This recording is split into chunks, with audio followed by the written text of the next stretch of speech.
নবম শ্রেণীর সকল শিক্ষার্থীকে আমার চ্যানেলে স্বাগত। আমি অসিত স্যার। আজকে বাংলা বিষয়ে তোমাদের শুরু করব প্রাবন্ধিক সৈয়দ মুজতবা আলীর নব নব সৃষ্টি। অনেকেরই ইতিমধ্যে কিন্তু পড়া হয়ে গেছে এবং পড়তে গিয়ে তোমাদের মনে হয়েছে কোথাও একটা যেন বেশ স্বাচ্ছন্দ্য পাওনি, একটা কঠিন কঠিন ভাব এইরকম একটা মনে হয়েছে। অনেকে হয়তো অনেক জায়গা বুঝতেই পারোনি। আমি বলবো কঠিন বলে কিছু নেই, যদি বিষয়বস্তুটাকে একটু সংক্ষেপে জেনে নাও। আমি কথা দিচ্ছি যে তোমরা একেবারে আরেকবার পড়লেই বুঝতে পারবে যে এর অন্তর্নিহিত যে ভাব, এর অন্তর্নিহিত যে অর্থগুলো প্রাবন্ধিক বোঝাতে চেয়েছেন, সেই বিষয়টা তোমার কাছে কিন্তু পরিষ্কার হয়ে যাবে। তাই প্রথম থেকে শেষ পর্যন্ত ভিডিওটা দেখো। আমি কথা দিচ্ছি বুঝতে তুমি পারবেই, বুঝতে তোমাকে হবেই। এখন প্রথমেই আমরা প্রাবন্ধিক সম্পর্কে কিছু কথা এটা জেনে নিই। সৈয়দ মুজতবা আলী একজন খ্যাতনামা প্রাবন্ধিক ও ভাষাবিদ ছিলেন। তিনি বাংলা ছাড়াও আরবি, ফার্সি, হিন্দি, সংস্কৃত, উর্দু, মারাঠি, জার্মান, ইটালিয়ানের মতো মোট 15টি ভাষা দখল করেছিলেন। এই খ্যাতনামা সাহিত্যিক 1904 খ্রিস্টাব্দের 13ই সেপ্টেম্বর অবিভক্ত বাংলাদেশের শ্রীহট্ট জেলার করিমগঞ্জে জন্মগ্রহণ করেন। তিনি বিশ্বভারতী থেকে স্নাতক হয়েছিলেন, পেয়েছিলেন রবীন্দ্রনাথের সান্নিধ্য স্নেহ। প্রাবন্ধিক ভ্রমণ কাহিনী ও রম্য রচনায় সিদ্ধহস্ত ছিলেন। তার প্রণীত গ্রন্থগুলির মধ্যে উল্লেখযোগ্য দেশে বিদেশে, পঞ্চতন্ত্র, চাচা কাহিনী, ময়ূরকণ্ঠী প্রভৃতি। বৈঠকি রীতিও যে সাহিত্য রচনা করা যায় তার প্রমাণ রেখেছেন সৈয়দ মুজতবা আলী। বুদ্ধিদীপ্ত বৈঠকি মেজাজ ও সরল ভাষার বাংলা সাহিত্যে তার নিজস্ব দান। এ প্রসঙ্গে হীরেন্দ্রনাথ দত্ত তার সম্পর্কে লিখেছিলেন, তিনি যেমন করে বলতেন ঠিক তেমনি করে লিখতেন। বলার আর্ট আর লেখার আর্ট তার কাছে ছিল অভিন্ন। 1974 খ্রিস্টাব্দের 11ই ফেব্রুয়ারি এই মহান সাহিত্যিকের জীবনাবসান ঘটে। তাহলে প্রাবন্ধিক সৈয়দ মুজতবা আলীর এই প্রবন্ধটা পড়ার সাথে সাথে আমরা ছোট্ট একটা যে পার্থক্য, এই পার্থক্যটা জেনে নিই যে গল্প এবং প্রবন্ধের মধ্যে পার্থক্য কোথায়, কেন এই প্রাবন্ধিক কবি, লেখক, ঔপন্যাসিক এই বিষয়গুলোকে আমরা বলছি। আমরা গল্প পড়েছি এবং তাকে লেখক বা গল্প কথক বলছি। এখানে যখন আমরা নবনব সৃষ্টি পড়ছি তখন আমরা তাকে বলবো প্রাবন্ধিক, অর্থাৎ এখানে আমরা একটা প্রবন্ধ পড়ছি। তাহলে বলতো প্রবন্ধ এবং গল্পের মধ্যে পার্থক্য কোথায়? হ্যাঁ, গল্প হচ্ছে কোনো একটা ঘটনার পরিপ্রেক্ষিতে লেখা, লেখকের কল্পনা প্রসূত, অর্থাৎ উনি অনেকখানি সেই গল্পের মধ্য দিয়ে তার কল্পনাকে ঢুকিয়েছেন, সেই কল্পনার জাল বুনেছেন এবং লিখেছেন তার গল্প।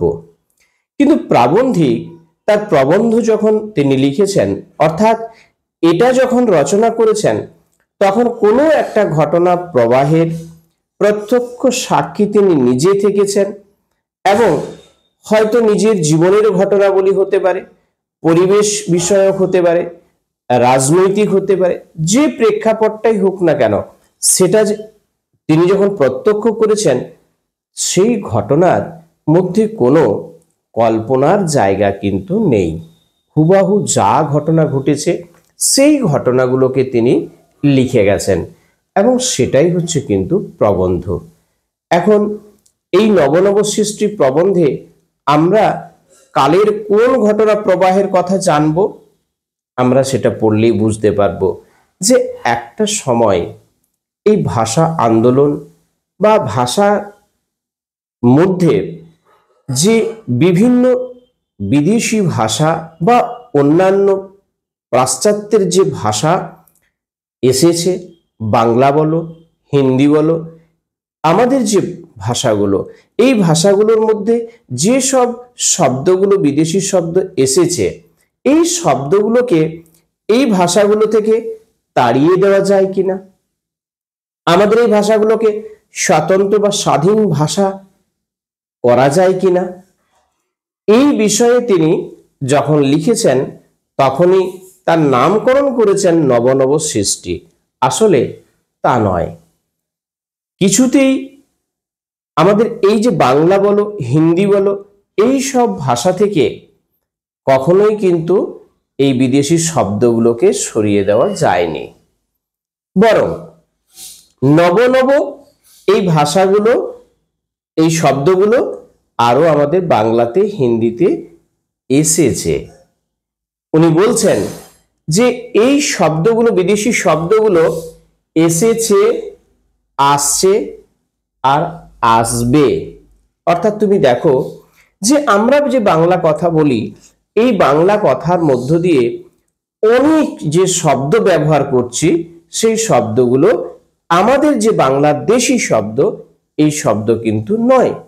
অর্থাৎ আমাদের প্রাদেশিক কিছু শব্দ হতে পারে, কিন্তু সেই প্রাদেশিক শব্দও শুধু নয়, বিভিন্ন সময় যারা এদেশে এসেছেন বাণিজ্য করতে, বিভিন্ন কারণে এখানে উপনিবেশ স্থাপন করেছে, তারা যেসব শব্দের প্রয়োগ করে গেছেন, আমরাও সাবলীলভাবে সেই সব শব্দগুলোকে অবলীলায় আজও ব্যবহার করে চলেছি।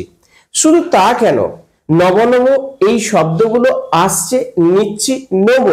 যেমন ধরো বাংলা শব্দ অভিধানে আরো বেশ কিছু কিছু নতুন নতুন শব্দ এসেছে।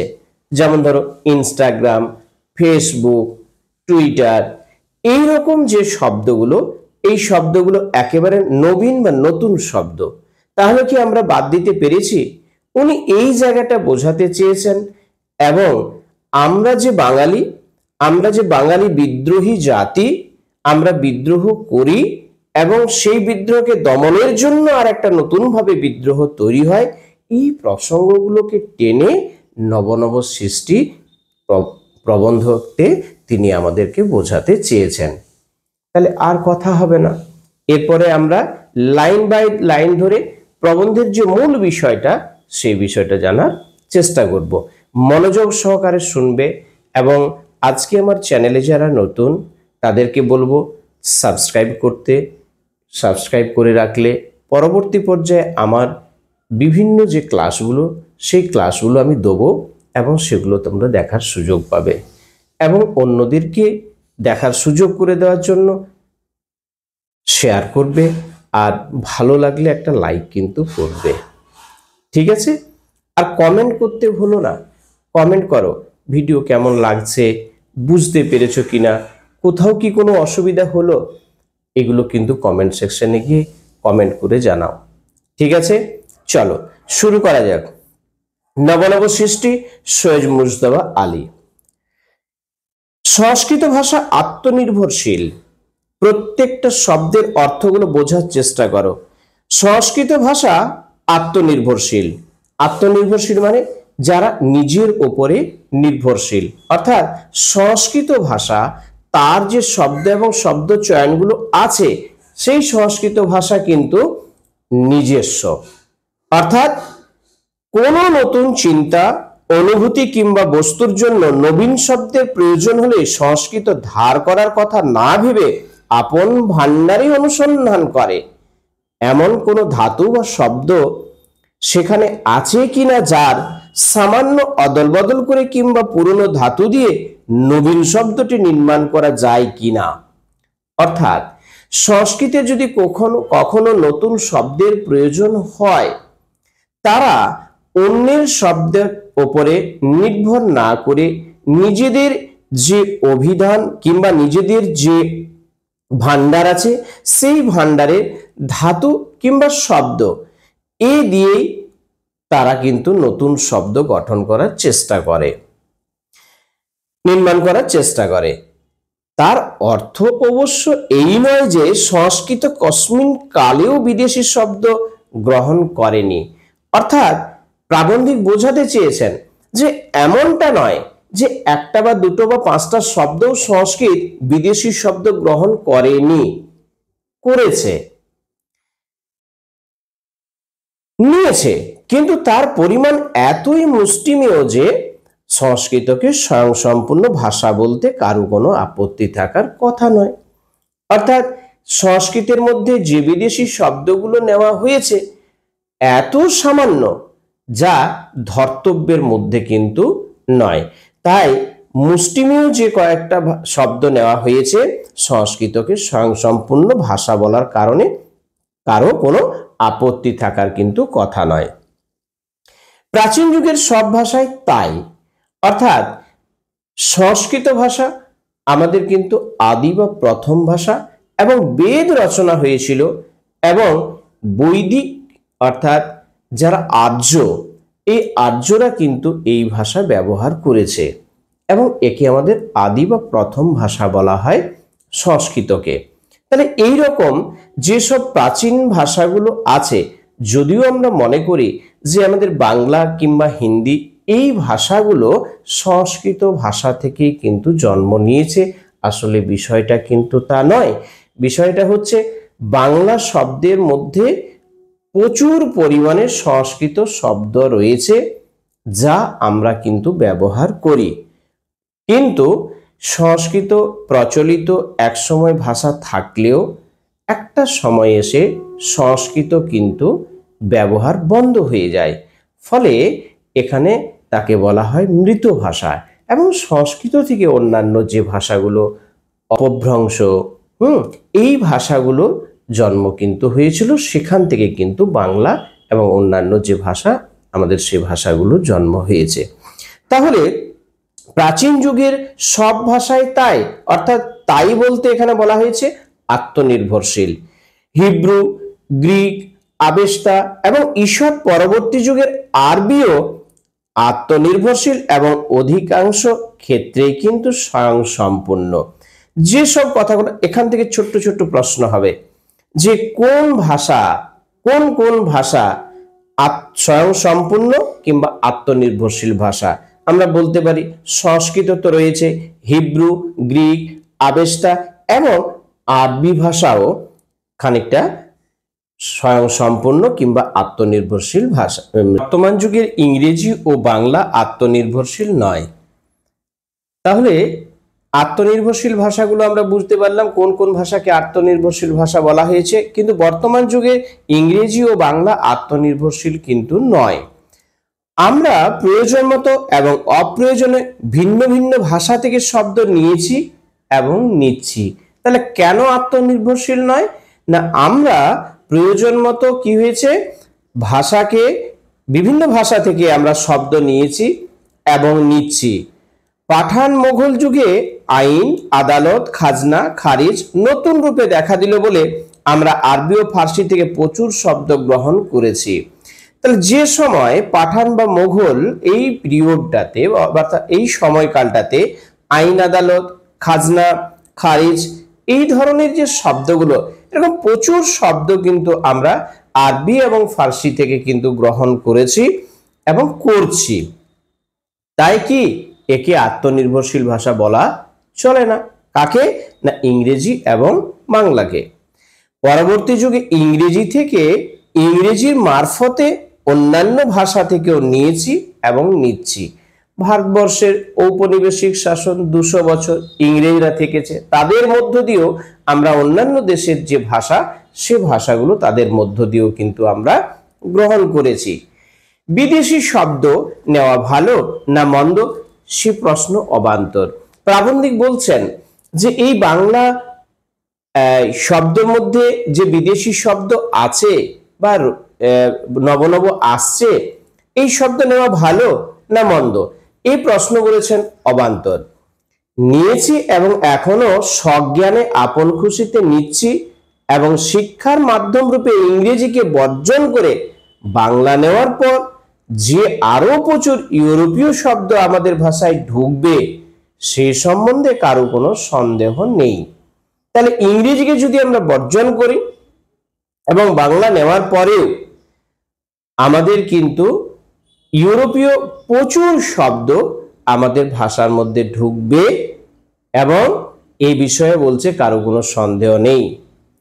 এবং আর উদাহরণস্বরূপ তিনি বোঝাতে চেয়েছেন, রসিকতার সঙ্গে তিনি বোঝাতে চেয়েছেন যে আলু কফি আজ রান্নাঘর থেকে তাড়ানো মুশকিল। সত্যি তো, আলুকে এবং কফি বা টমেটো এই ধরনের যে আমাদের রান্না করার সবজি, সেগুলোকে রান্নাঘর থেকে তাড়ানো খুব মুশকিল। কারণ তুমি বলো আলুকে তাড়িয়ে দিলে খাবো কি? কারণ রান্নাঘরের প্রধান সবজি কিন্তু সবজির মধ্যে আছে কিন্তু আলু, বলো ঝালে বলো অম্বলে বলো, কিন্তু প্রধান উপাত্ত। তাহলে আলু কফি আজ রান্নাঘর থেকে যেমন তাড়ানো খুব মুশকিল, তিনি বলেছেন বিলেতি ঔষধ প্রায় সকলেই খান, ভবিষ্যতে আরো নতুন নতুন ঔষধ খাবেন বলেই মনে হয়। অর্থাৎ বিদেশি যে ঔষধ, এই ঔষধগুলো কিন্তু আমরা গ্রহণ করছি এবং নব কিন্তু আমরা এর আরো ব্যবহার, নতুন নতুন কিন্তু ঔষধ আমরা ব্যবহার করব। এই দুই বিদেশি বস্তুর ন্যায় আমাদের ভাষাতেও বিদেশি শব্দ থেকে যাবে, নতুন আমদানিও বন্ধ করা যাবে না। যেমন রান্নাঘর থেকে আলু কফি তাড়ানো যাবে না, অসুখের ক্ষেত্রে যেমন ঔষধ হিসেবে বিদেশি ঔষধ আমরা ব্যবহার করছি, ঠিক এই দুটি দ্রব্যের মতো আমাদের বাংলাতেও বা আমাদের ভাষাতেও বিদেশি শব্দ থেকে যাবে, বরং একে বন্ধ করা যাবে না। পৃথিবীর কোনো জিনিসই সম্পূর্ণ অসম্ভব নয়। হ্যাঁ, কোনো জিনিসটাই কিন্তু অসম্ভবের কিছু নয়, অন্তত চেষ্টা করার অসম্ভব নাও হতে পারে। বলছি অন্তত চেষ্টা করাটা অসম্ভব নাও হতে পারে, চেষ্টা করাটা কিন্তু দরকার। হিন্দি উপস্থিত সেই চেষ্টাটা করেছে। আমাদের যে হিন্দি ভাষা রয়েছে, এই হিন্দি ভাষায় কিন্তু এই চেষ্টাটা করেছে, অর্থাৎ তাদের হিন্দি ভাষা থেকে যেসব আরবি ফার্সি সমস্ত বিদেশি শব্দগুলো আছে, এই শব্দগুলোকে তাড়ানোর জন্য, এগুলোকে গ্রহণ না করার জন্য চেষ্টাটি কিন্তু করেছে। বহু সাহিত্যিক উঠে পড়েই লেগেছেন হিন্দি থেকে আরবি ফার্সি এবং ইংরেজি শব্দ তাড়িয়ে দেওয়ার জন্য। চেষ্টাটার ফল আমি হয়তো দেখে যেতে পারবো না, প্রাবন্ধিক বলছেন আমি হয়তো দেখিয়ে যেতে পারবো না এই চেষ্টাটা যারা করে যাচ্ছে, উনি জানতেন যে কোনোভাবেই এই সব শব্দগুলোকে তাড়ানো সম্ভব নয়। তাই কিছুটা ব্যঙ্গ বলতে পার এবং রসিকতার সঙ্গে তিনি বলছেন চেষ্টাটার ফল আমি হয়তো দেখে যেতে পারবো না, আমার তরুণ পাঠকেরা নিশ্চয় দেখে যাবেন। অর্থাৎ পরবর্তী প্রজন্মের যে তরুণ নবীন পাঠকেরা আছে, তারা হয়তো এটা দেখবেন, ফল যদি ভালো হয় তখন তারা না হয় চেষ্টা করেই দেখবেন। বলা বাহুল্য তিনি এখানে একটা প্রসঙ্গ টেনে বলেছেন যে বলা বাহুল্য রবীন্দ্রনাথ স্বচ্ছন্দেই লিখেছেন আব্রু দিয়ে, ইজ্জত দিয়ে, ইমান দিয়ে, বুকের রক্ত দিয়ে। অর্থাৎ রবীন্দ্রনাথ তিনিও কিন্তু এই বিদেশি শব্দগুলো তার সাহিত্যে কিন্তু প্রয়োগ করেছেন। কি শব্দগুলো তিনি কিছু উদাহরণস্বরূপ বলেছেন, আব্রু দিয়ে, ইজ্জত দিয়ে, ইমান দিয়ে, বুকের রক্ত দিয়ে। অর্থাৎ আব্রু মানে হচ্ছে কি যে পর্দা বা বলতে পারো যে পোশাক আবৃত, ইজ্জত মানে সম্মান, এবং ইমান হচ্ছে বিবেক, এবং বুকের রক্ত দিয়ে। তো এই শব্দগুলো তিনি নিয়েছেন এবং তার সাহিত্যে তিনি প্রয়োগ করেছেন রবীন্দ্রনাথের মতো মানুষ। নজরুল ইসলাম ইনকিলাব নয়, ইনকিলাব অর্থাৎ বিপ্লব দীর্ঘজীবী হোক, এই শব্দটার ব্যবহারতে তিনি ব্যবহার করেছেন ইনকিলাব। এবং শহীদ শব্দ বাংলায় ঢুকে গিয়েছে, যেগুলো কিন্তু বাংলা শব্দ নয়। বিদ্যাসাগর সাধু রচনায় বিদেশি শব্দ ব্যবহার করতেন না। বিদ্যাসাগর যখন সাধু শব্দে অর্থাৎ তিনি রচনা করতেন, তখন কিন্তু বিদেশি শব্দের প্রয়োগ তিনি করতেন না। বেনামিতে লেখা অর্থাৎ অন্য নামে লেখা বা ছদ্মনামে লেখা অসাধু রচনায় চুটিয়ে আরবি ফার্সি ব্যবহার করেছেন। তার মানে বিদ্যাসাগরও কিন্তু বেনামিতে যখন তিনি রচনা লিখেছেন, তখন তিনিও কিন্তু এই বিদেশি শব্দগুলোকে চুটিয়ে ব্যবহার করে গেছেন। আর অতিশয় নিষ্ঠাবান ব্রাহ্মণ পণ্ডিত হরপ্রসাদ আরবি ফার্সি শব্দের বিরুদ্ধে জিহাদ ঘোষণা করা আহাম্মকি বলে মনে করেছেন। এই জায়গাটা একটু বোঝো। এনারা তো ব্যবহার করেছেন, এবং মহামহোপাধ্যায় হরপ্রসাদ শাস্ত্রী, যিনি একজন পণ্ডিত, এবং তিনি প্রথম নেপালের রাজদরবার থেকে চর্যা যে পুঁথি, এই পুঁথিটাকে আবিষ্কার করেছিলেন, যার নাম ছিল চর্যা চর্য বিন্যস্ত। তোমরা যখন বড় হবে, বাংলা সাহিত্যের ইতিহাস নিয়ে পড়বে, তখন এই হরপ্রসাদ শাস্ত্রীর সম্বন্ধে কিন্তু বিষয়গুলোকে জানতে পারবে। তাহলে এই পণ্ডিত হরপ্রসাদ শাস্ত্রী, যিনি আরবি ফার্সি শব্দের বিরুদ্ধে জেহাদ ঘোষণা করেছেন, অর্থাৎ তিনি আমাদের যে এই বাংলা ভাষা, এই বাংলা ভাষার মধ্যে আরবি ফার্সির বিরুদ্ধে কিন্তু জেহাদ ঘোষণা করেছেন। কেন না, এটা না ব্যবহার করা, তাড়িয়ে দেওয়াটা, এগুলো তার মনে হয়েছে আহম্মকি বলে মনে হয়েছে। অর্থাৎ তিনিও চেয়েছিলেন যে আমাদের বাংলা বা হিন্দি, মানে এই ভাষার মধ্যে বিদেশি ভাষা তাড়ানো উচিত নয়, সেটা আহম্মকি বলে মনে হবে। আলাল ও হুতুম এর ভাষা বিশেষ উদ্দেশ্যে নির্মিত হয়েছিল। হ্যাঁ, আলালের ঘরের দুলাল প্যারিচাঁদ মিত্রের লেখা, এবং হুতুম পেঁচার নকশা লিখেছিলেন কালীপ্রসন্ন সিংহ। তো এই ভাষা বিশেষ উদ্দেশ্যে নির্মিত হয়েছিল। আসলে কলকাতার চলতি ভাষাতে এই ধরনের যে রচনা, এই রচনাগুলো তারা কিন্তু রচনা করেছিলেন। সাধারণ বাংলা এই স্রোতে গা ঢেলে দেবে না বলে তার উল্লেখ এই স্থলে নিষ্প্রয়োজন, এবং হিন্দির বঙ্কিম স্বয়ং প্রেমচাঁদ, অর্থাৎ যাকে হিন্দি বঙ্কিম বলা হতো, মুন্সি প্রেমচাঁদ, হিন্দিতে বিস্তর আরবি ফার্সির ব্যবহার করেছেন। তিনিও কিন্তু বিস্তর আরবি এবং ফার্সি ভাষার তিনি ব্যবহার করে গেছেন। এই একটা নমুনা দিয়ে তিনি দেখাতে চেয়েছেন যে আমাদের যেসব বিশেষ বিশেষ সাহিত্যিকরা ছিলেন, তারাও কিন্তু আরবি ফার্সি অর্থাৎ বিভিন্ন বিদেশি শব্দ কিন্তু তাদের রচনাতে প্রয়োগ করেছেন। এই স্থলে আরেকটি কথা বলে রাখা ভালো, রচনার ভাষা তার বিষয়বস্তুর উপর নির্ভর করে। অর্থাৎ রচনার ভাষা, এই বিদেশি শব্দ ঢোকানো হবে না হবে, বিভিন্ন শব্দগুলো তার লেখার যে বিষয়বস্তু তার উপরে নির্ভর করে। যেমন ধরো, কর্তারভূত রচনার ক্ষেত্রে রবীন্দ্রনাথ লিখলেন যে বুলবুলিরা ঝাঁকে ঝাঁকে এসেছে আর বেবাক ধান খেয়ে গেছে। এখন এই ধান খেয়ে যাওয়ার ফলে যখন আর কিছু তার নেই, তখন তিনি ওই ছড়ার আঙ্গিকে বলেছেন যে ধান ফুরলো, পান ফুরলো, খাজনার উপায় কি, আর কটা দিন সবুর করো, রসুন বুনেছে। যখন সমস্ত কিছু শেষ হয়ে গেছে, তখন তারা খাজনা দিবে কিসে? তখন তিনি বলেছেন, কেন? আব্রু দিয়ে, ইজ্জত দিয়ে, ইমান দিয়ে, বুকের রক্ত দিয়ে। এই যে অর্থাৎ সাহিত্য রচনার যে বিষয়বস্তু, এই বিষয়বস্তুর ওপরেই কিন্তু নির্ভর করে ভাষা। তিনি বলেছেন শঙ্কর দর্শনে, অর্থাৎ ভারতীয় দর্শনের একটি বিশেষ শাখা, তিনি বলছেন কি যে শঙ্কর দর্শনের আলোচনায় ভাষা সংস্কৃত শব্দবহুল হবে। আসল তিনি যখন সেটা লিখেছেন, তখন বহুল শব্দ সংস্কৃত থেকে তিনি কিন্তু ব্যবহার করেছেন। পক্ষান্তরে মোগলাই রেস্তোরাঁর বর্ণনাতে ভাষা অনেকখানি হুতম ঘেঁষা হয়ে যেতে বাধ্য। বলছে পক্ষান্তরে মোগলাই রেস্তোরাঁর বর্ণনাতে ভাষা অনেকটা হুতম ঘেঁষা হয়ে যেতে বাধ্য। অর্থাৎ এখানে মোগলাই রেস্তোরাঁয়, অর্থাৎ মোগলদের যে রেস্তোরাঁ, সেই রেস্তোরাঁর কথা বলা হয়েছে, বা চা বা পানীয় খাওয়ার যে স্থান, সেখানে আলোচনার যে ভাষা, সে ভাষা কিন্তু হুতম পেঁচার নকশা যা লেখা হয়েছিল সেই ঘেঁষা হয়ে যেতে বাধ্য। বসুমতীর সম্পাদকীয় রচনার ভাষা এক, তাতে আছে গাম্ভীর্য, বাঁকা চোখের ভাষা ভিন্ন, তাতে আছে চটুলতা।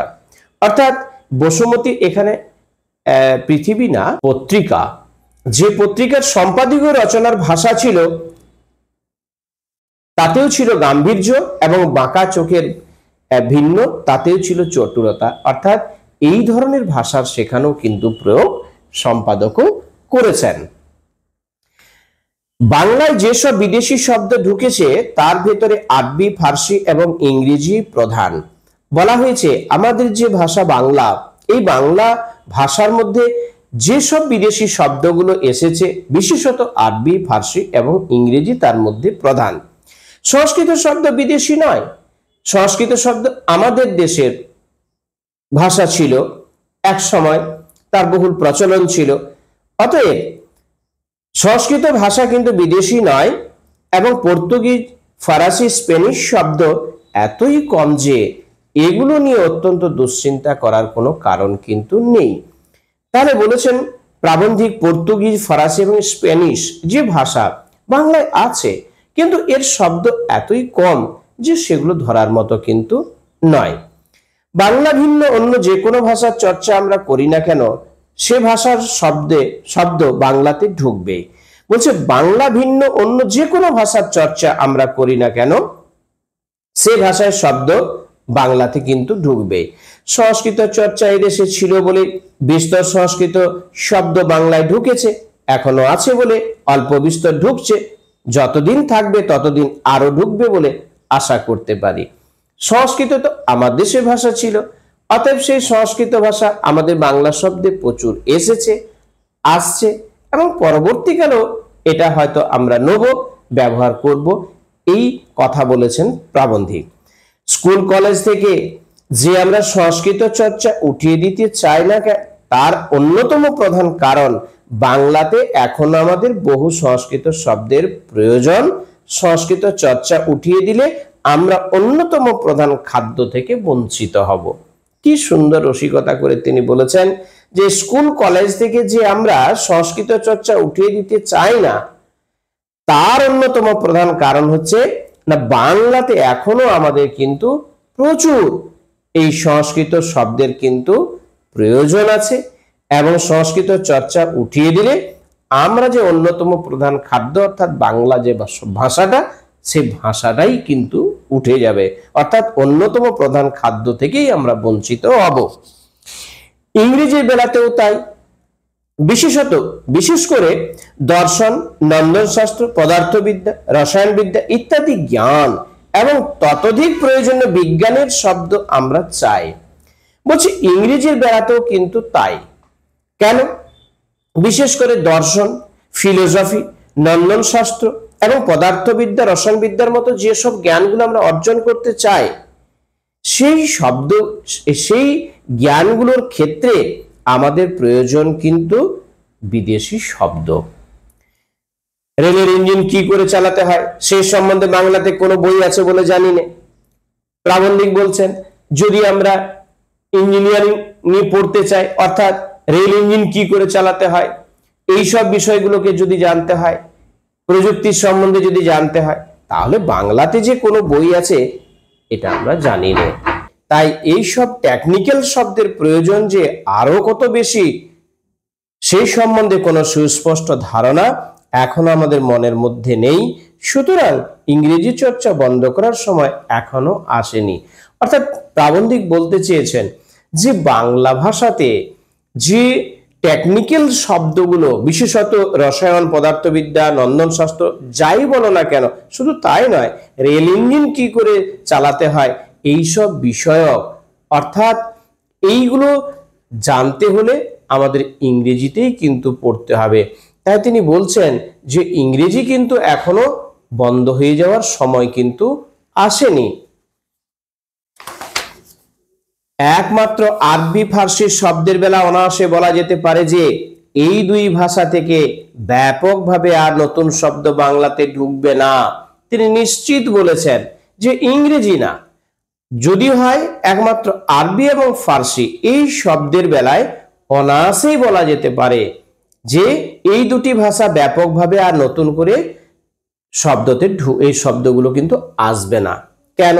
কারণ দেখিয়েছেন, পশ্চিম বাংলাতে আরবি ফার্সির চর্চা যাবো করছে, পূর্ব বাংলাও এসব ভাষার প্রতি তরুণ সম্প্রদায়ের কৌতূহল অতিশয় ক্ষীণ বলে তার আয়ু দীর্ঘ হবে বলে মনে হয় না। এবং শেষ কথা, আরব ইরানে অদূর ভবিষ্যতে যে হঠাৎ কোনো অভূতপূর্ব জ্ঞান বিজ্ঞানের চর্চা আরম্ভ হয়ে বাংলাকে প্রভাবিত করবে তার সম্ভাবনাও নেই। তিনি বলছেন যে বাংলা থেকে এই শব্দ দূর করা যেতে পারে, এবং শুধু তাই না, পূর্ব বাংলাতেও কিন্তু তরুণ যে সম্প্রদায়, এই তরুণ সম্প্রদায় কৌতূহল অতিশয় ক্ষীণ বলে তাদের এই বিষয়ে অর্থাৎ আরবি ফার্সি ভাষার প্রতি তাদের অনুরাগ না থাকার জন্য এটা প্রায় তার যে আয়ু অর্থাৎ বন্ধ হতেই চলেছে।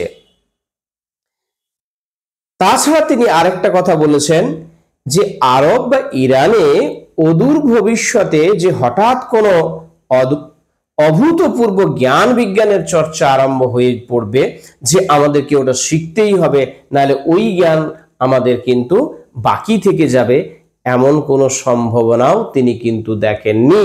তাই বলছেন যে অভূতপূর্ব জ্ঞান বিজ্ঞানের চর্চা আরম্ভ হয়ে বাংলাকে প্রভাবিত করবে তার সম্ভাবনাও কিন্তু নেই। অতএব আমরা আরবি কিংবা ফার্সি শব্দ আমরা ব্যবহার নাও করতে পারি, কিন্তু যেসব আরবি ফার্সি শব্দ বাংলাতে ঢুকে গিয়েছে তার অনেকগুলো যে আমাদের ভাষাতে আরো বহুকাল ধরে চালু থাকবে সে বিষয়ে কোনো সন্দেহ নেই। এবং দ্বিতীয়ত, কোনো লেখক নতুন বিদেশি শব্দের সন্ধান বর্জন করে পুরনো বাংলার চণ্ডী থেকে আরম্ভ করে হুতুম পর্যন্ত অচলিত আরবি ফার্সি শব্দ তুলে নিয়ে সেগুলো কাজে লাগানোর চেষ্টা করছে।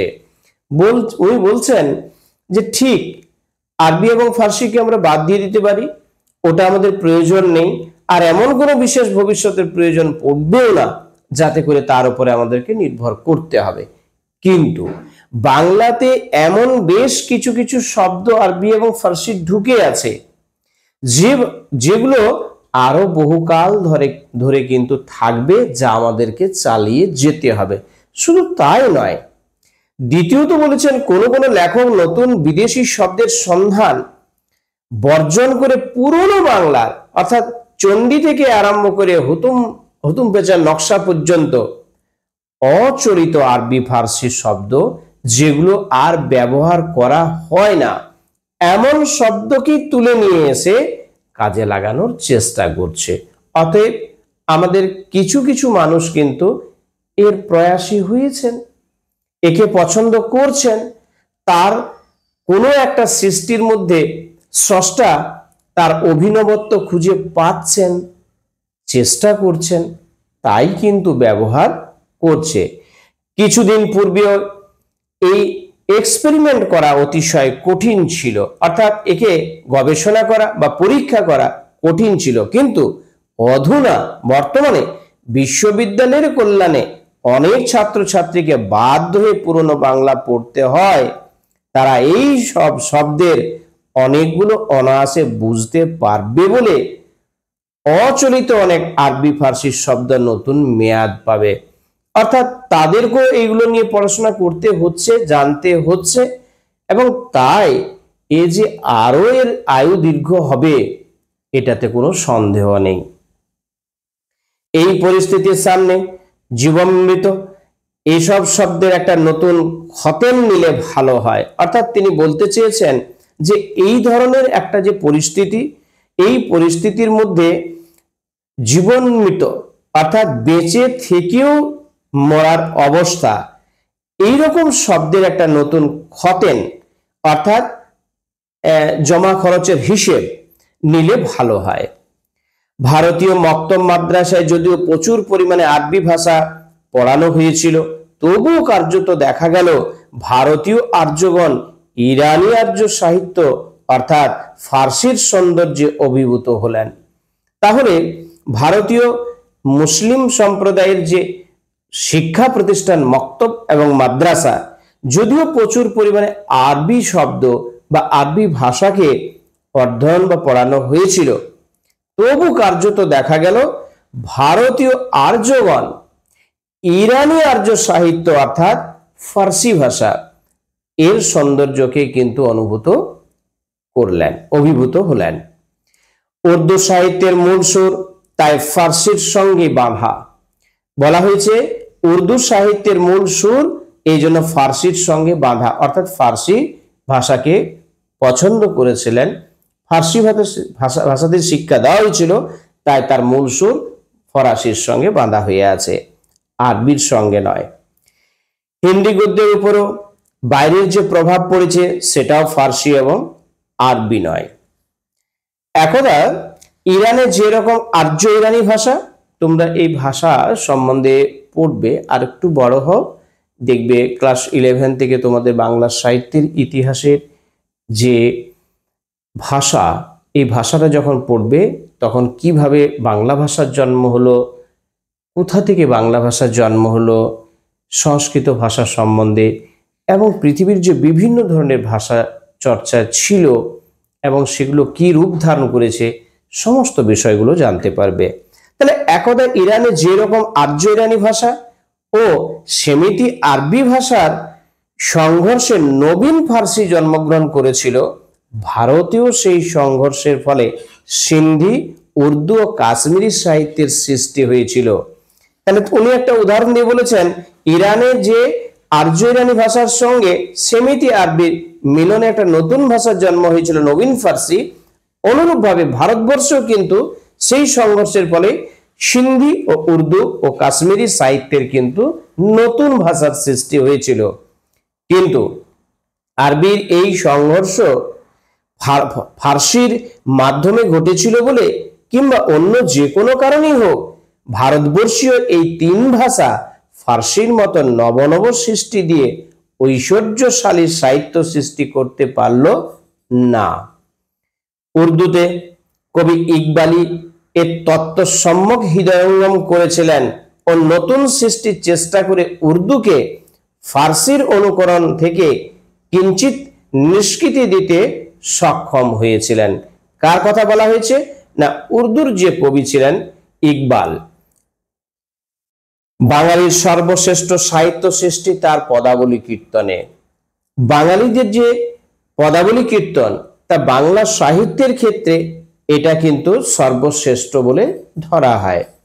এই সাহিত্যের প্রাণ এবং দেহ উভয়ই খাঁটি বাঙালি।